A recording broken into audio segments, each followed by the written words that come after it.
Shalom Bapak Ibu Saudara yang dikasihi dan diberkati Tuhan. Apa kabar saudara hari ini? Saya percaya Anda semua tetap hidup dalam pemeliharaan Tuhan. Amin. Puji Tuhan, jumpa lagi melalui tayangan berkat Tuhan hari ini.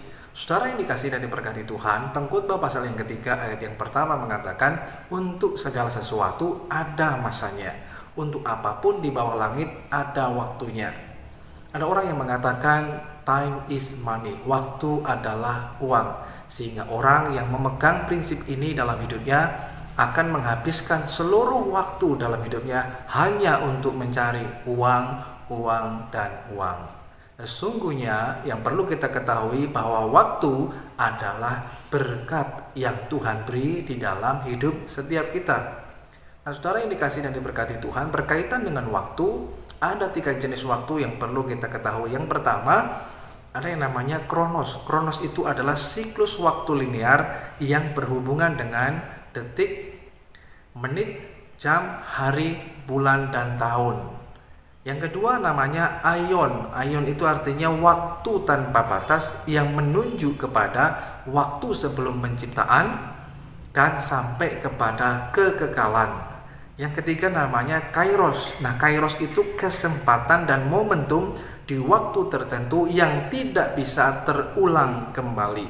Saudara yang dikasihi dan diberkati Tuhan, Tuhan memberikan waktu kepada kita semuanya itu sama secara adil. Setiap hari semua kita, termasuk saudara dan saya, mendapatkan jatah waktu yang sama setiap hari, yaitu 24 jam. Namun demikian, seringkali hasilnya akan sangat berbeda. Ada orang yang merasa waktunya kurang, tapi ada juga orang yang merasa cukup. Pada saat kita bergembira, waktu itu akan terasa sangat cepat. Tapi sebaliknya, ketika kita merasa sedang sedih, susah, sedang dalam masalah, sedang sakit, atau bahkan sedang menunggu, waktu itu akan terasa sangat lama sekali. Nah, oleh karenanya saudara yang dikasihi Tuhan, hal yang penting berkaitan dengan waktu, yang pertama, melalui Pengkhotbah pasal 3 yang pertama ini, kita perlu belajar untuk menggunakan dan memanfaatkan waktu yang Tuhan beri dalam hidup kita ini dengan baik. Jangan disia-siakan. Jangan hanya sekedar kita menghabiskan waktu, tapi belajarlah untuk mempergunakan waktu yang Tuhan beri dalam hidup saudara dan saya.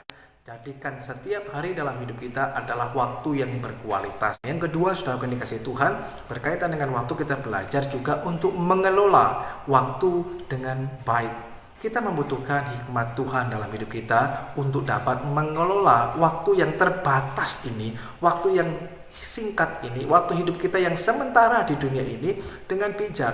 Karena waktu yang terbatas pun bila kita dapat mengelolanya dengan baik, mengaturnya dengan baik, itu akan sangat bermanfaat dalam hidup kita.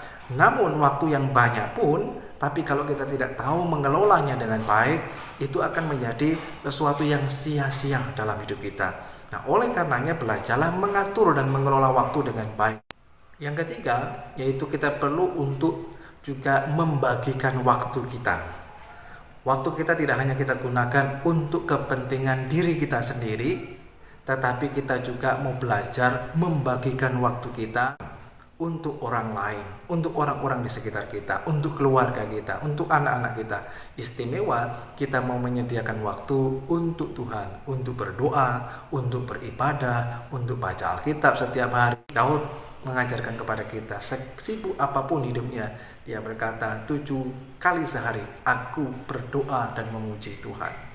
Daniel 3 kali sehari dia datang kepada Tuhan. Artinya mereka orang-orang yang juga mau memberikan waktunya untuk Tuhan. Sudahkah kita memberikan waktu bagi Tuhan? Kalau belum, mari belajarlah. Setiap hari sediakan waktu yang terbaik. Beri yang terbaik, termasuk ketika kita memberikan waktu hidup kita untuk Tuhan, untuk keluarga, dan untuk orang di sekitar kita. Sehingga hidup kita betul-betul dapat mempergunakan waktu dengan baik. Sehingga hidup yang singkat ini tetapi memiliki dampak yang luar biasa. Nama Tuhan dipermuliakan, jadi berkat bagi banyak orang. Tuhan Yesus Kristus memberkati kita semua.